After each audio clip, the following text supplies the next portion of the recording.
अस्सलाम वालेकुम दोस्तों, मैं हूं मोहताम करिया और आप देख रहे हैं मेरा यूट्यूब चैनल पंजाब खेती।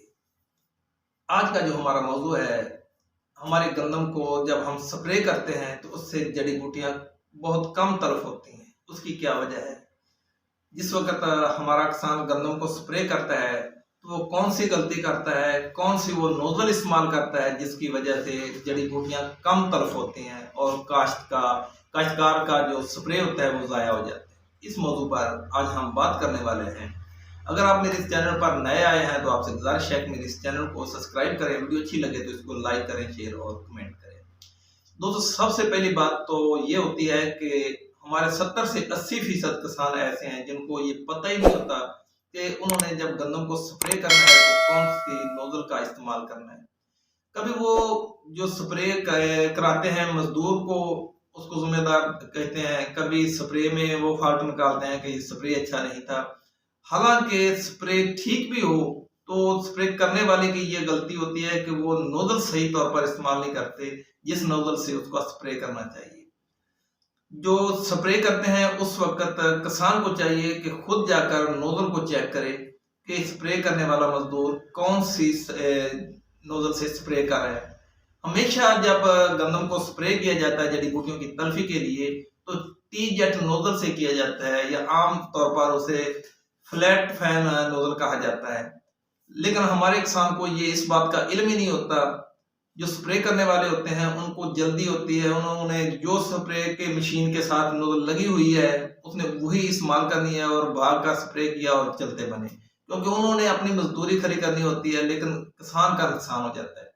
आमतौर पर देखा जाता है कि आम लोग जो कपास को स्प्रे करते हैं वही नोजल इस्तेमाल कर लेते हैं या फ्लड जेट नोजल है, फ्लड जेट नोजल भी इस्तेमाल करते हैं जिसके कतरे बहुत मोटे होते हैं और वो कतरे हमारे गंदम के पत्तों के ऊपर या जड़ी बूटियों के पत्तों के ऊपर सरायत नहीं करते, नीचे गिर जाते हैं जिसकी वजह से जड़ी बूटियां बहुत कम तादाद में तलफ होती हैं।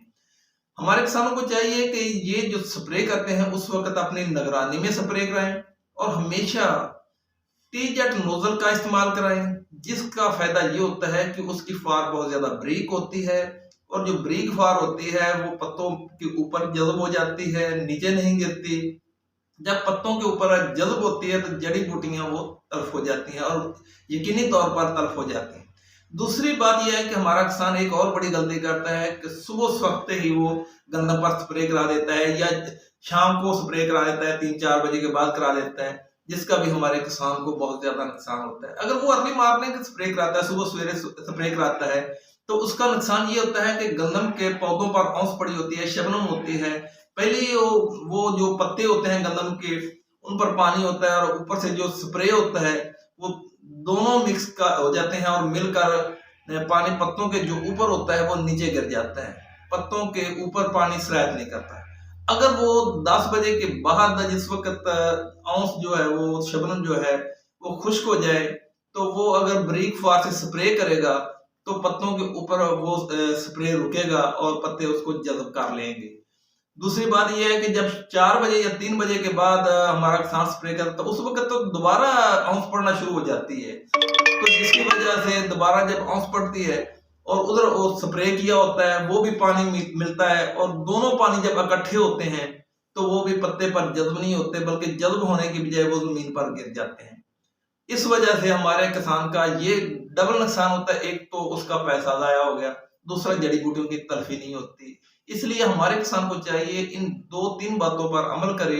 एक तो वो जो नोजल इस्तेमाल कर रहा है स्प्रे करने वाला उसको चेक करे कि वो टी जेट नोजल होनी चाहिए और दूसरी बात यह है कि वो सुबह वक्त भी स्प्रे ना करे और शाम को 3 बजे के बाद भी स्प्रे ना करे। ये अगर जल्दी करते हैं मजदूर तो उनका मतलब ही यही होता है कि उसने ज्यादा से ज्यादा इलाकों में स्प्रे करना होता है, उन्होंने तो अपने पैसे बनाने होते हैं। लेकिन किसान का नुकसान हो जाता है। 10 बजे से लेके 2 बजे तक एंड 2:30 बजे तक स्प्रे का सही टाइम है। उम्मीद करता हूँ कि आपको मेरी इस बात की समझ आ गई होगी। अगर वीडियो अच्छी लगे तो इसको लाइक करें, शेयर और